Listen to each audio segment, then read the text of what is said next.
Ó, a Bia falou, né? Eu entendo a aula certinho, mas quando eu vou fazer os exercícios, não entendo. E sempre preciso de ajuda. Então, assim, Bia, no dia do Enem, no dia do vestibular, você vai fazer o quê? Você vai ver uma videoaula ou você vai fazer questões? Né? Fica aí o questionamento para a Bia, né? Fica o questionamento para ela, né? Quando eu entendi isso, eu comecei a estudar por meio de provas. Eu vou fazer a prova que vai decidir o futuro da minha vida, só que eu estudo por meio de videoaulas. No dia do Enem não vai ter nenhuma videoaula, né? Não vai ter videoaula. E se tu pegar as descobertas da medicina, as descobertas da agricultura, da engenharia, também eles não tinham base. Eles descobriram aquilo, eles queimaram os neurônios para desenvolver aquele conhecimento. É a mesma coisa nos estudos para passar em medicina. Não precisa ter base, você tem que aprender errando mesmo. Aí você erra uma vez, duas vezes, três vezes, 10 vezes. Aí chega uma hora que você para de errar, né? Só que a escola fala que você não pode errar, né? Porque se você comete um erro na escola, se você fala alguma coisa errada na escola, no cursinho, os seus colegas que estão ali com você, eles vão rir de você. Os, os seus colegas, eles vão dar risada de você. Porque você cometeu um erro. Eles vão rir de você. Porque você cometeu um erro. Eu lembro que uma vez na escola, né, eu levantei a mão e falei alguma coisa errada. Era uma aula de português. Todos os meus colegas começaram a rir de mim. Eu nunca mais levantei a mão na escola. Porque o meu memória do medo, tá? Eu vou falar sobre isso na Masterclass Você na Medicina. A memória do medo. Tem um estudo mostrando isso, né?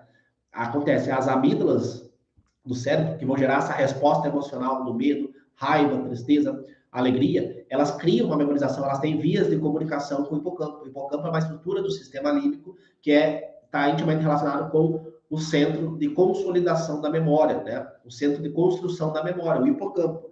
Então, você memoriza essas coisas que dão medo, essas coisas tristes, você memoriza muito mais rápido. E aí você cria uma neuroassociação negativa com estudar, né? Eu tinha medo de ir para a escola. Eu não gostava de ir na escola. Por quê? Porque o meu cérebro associou aquilo com algo negativo. Tem uma neuroassociação negativa. É a mesma coisa você... O que é neuroassociação? Só para vocês entenderem. Imagina que você teve um acidente de bicicleta, né? Você estava andando de bicicleta ali, pum, capotou a bicicleta, caiu, machucou o ombro, machucou o cotovelo, ralou o cotovelo, né? Teve uma dor tremenda, né? Teve ali uma situação muito negativa. E aí passou um carro e estava tocando uma música, né? Imagina aí uma música qualquer. Tava tocando essa música e você, teu cérebro focou naquela música, bem naquele momento, naquela situação ali, passou esse carro tocando essa música. E aí passa um ano, passa 2 anos e você, pum, passa um carro tocando essa mesma música, ou você tá em casa e tocou essa música na rádio, ou você tá numa festa e tocou essa música, pum, você associa a música com aquele evento, com aquela situação que aconteceu com você. Ou seja, isso é uma neuroassociação. Então eu associei estudar com algo negativo, com dor, com tristeza. Por isso que eu não aprendi a física, por isso que eu não aprendi a matemática, porque eu tinha esse bloqueio, né? Nós temos a teoria do iceberg, né? Então, lembra lá, a pontinha do iceberg e aqui embaixo tem um monte de coisa. Então, a gente chama consciente a pontinha do iceberg e inconsciente tudo que está embaixo, né? Eu chamo de Windows mental, né? Então, você tem um Windows mental com um monte de aplicativo bloqueando você de aprender. Então, muitas pessoas vai no Google, como estudar física, como estudar matemática, né? Ou no YouTube. E aí tem várias dicas, tem várias estratégias, só que isso é o sintoma. A causa do cara não aprender física, não aprender matemática, é o emocional. É esse bloqueio que o cara tem, que às vezes ele nem sabe, mas às vezes aconteceu lá na época que ele estava na escola. Por exemplo, eu não gostava de escrever redação. Por quê? Porque eu tinha um bloqueio. Numa aula de português, que eu fui zombado pela turma, eu tinha aquele bloqueio. Aí eu não aprendia português, não aprendia redação. E aí, quando eu tirei esse bloqueio, eu desinstalei esse aplicativo mental que estava bloqueando a minha cognição, eu comecei a render mais nos estudos, né? É como se eu tivesse com uma Ferrari, só que com o freio de mão puxado. Aí eu soltei o freio de mão da Ferrari, eu decolei nos estudos, né? E talvez possa estar acontecendo, pode estar acontecendo essa mesma coisa com você. Aí você está buscando, está trocando de plataforma de estudo, está trocando de cursinho, está buscando uma fórmula mágica para passar em medicina e não existe. Você tem que olhar para a base, né? Você tem que olhar para o teu cérebro, o funcionamento do cérebro. Quando você entende o funcionamento do cérebro, você começa a ter muito mais resultado nos estudos. Você começa a render mais nos estudos, né? E aí você começa a ver os resultados que aconteceu. Passar em medicina em 60 dias, né? A pessoa começando do zero. passando em 55 dias, 57 dias eu tive uma aluna minha, que é o que acontece no concurso público. No concurso público é comum isso, né? Tu pesquisar depois no YouTube, aprovado na Polícia Civil estudando 32 dias. Aprovado na Polícia Federal estudando 48 dias. Isso é comum no concurso público. Só que vestibular de medicina, que é muito mais fácil do que o concurso público, não é comum. O cara demora 5 anos, demora 20 anos até passar em medicina, né?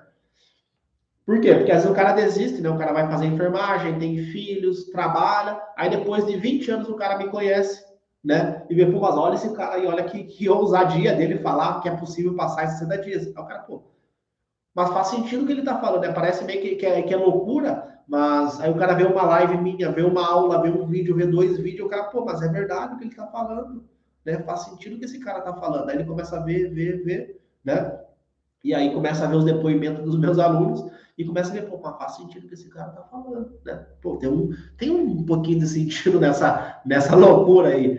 Então, assim, tem várias pessoas que criticam, né? Tem muita crítica, haters, né? Só que eu fico feliz, né? Quanto mais haters, melhor, né? Porque inseto não ataca luz apagada, né? Quanto mais haters, é sinal que eu tô no caminho certo, né? Então, assim, tem a galera da fisioterapia, tem a galera da nutrição que vem e, pô, cara, mas eu não queria estar fazendo fisioterapia, eu não queria estar fazendo nutrição, eu queria estar na medicina. Aí eu pergunto, tá, mas por que tu foi fazer fisioterapia? Ah, eu fui fazer fisioterapia porque medicina era muito difícil, porque medicina eu não ia conseguir. Tá, mas quem falou que não, você não ia conseguir? Não, mas é que eu fiz 3 anos de cursinho e não consegui, né? Por que não conseguiu? Porque tu estudou com uma metodologia ineficaz, é que nem você pegar um Fusca, né? O Fusca é a Ferrari, né? O Fusca vai demorar anos, né? E esse Fusca pode quebrar. Só que você tem aqui uma Ferrari, um computador super potente, só tem que saber usar ele. E a neurociência é como se fosse um manual, né? Um manual. E o método atletamente é a interpretação desse manual. É o passo a passo da interpretação desse manual. Então a neurociência é o manual do cérebro e o método atletamente é a interpretação, né? Porque o cara não vai saber inglês, não vai saber interpretar a neurociência. E aí o método atletamente interpreta e diz, ó, tem que fazer o passo 1, o passo 2, o passo 3, o passo 4. E aí você passa em medicina. E aí eu tenho uma garantia para os meus alunos. Que garantia é essa? Se ele não passar em medicina, eu devolvo todo o dinheiro dele. Essa é a garantia que eu dou para os meus alunos. Né? Promessas extraordinárias que requerem provas extraordinárias. Tu pode prometer. Até papagaio fala na internet hoje, só tu tem que provar. Né? Então eu dou essa garantia para os meus alunos. Se tu não passar, eu devolvo todo o teu investimento. Até o momento, até hoje, né? Hoje é dia 17, né? Dia 17 de maio, o momento que eu estou fazendo essa live. Até o dia de hoje, 100% dos meus alunos que aplicaram linha por linha do meu método estão na faculdade de medicina. Não é 99, não é 90, não, é 100% deles estão na faculdade de medicina. Né? Então, para tu dar uma garantia dessa para os teus alunos, tu tem que acreditar, né? Por que eu dou? Porque eu acredito no método, né? Então, tu vê o cursinho aí. No dia da matrícula, ele fala, ó, tu não vai conseguir passar de primeira, ó. Vai demorar 3 anos, não tem expectativa. Aí o cara, pô, mas demora 3 anos mesmo, né? Então, tá tudo bem, né? Demora todo esse tempo, tá tudo bem, né? Aí o cara começa a procrastinar, começa a não estudar, né?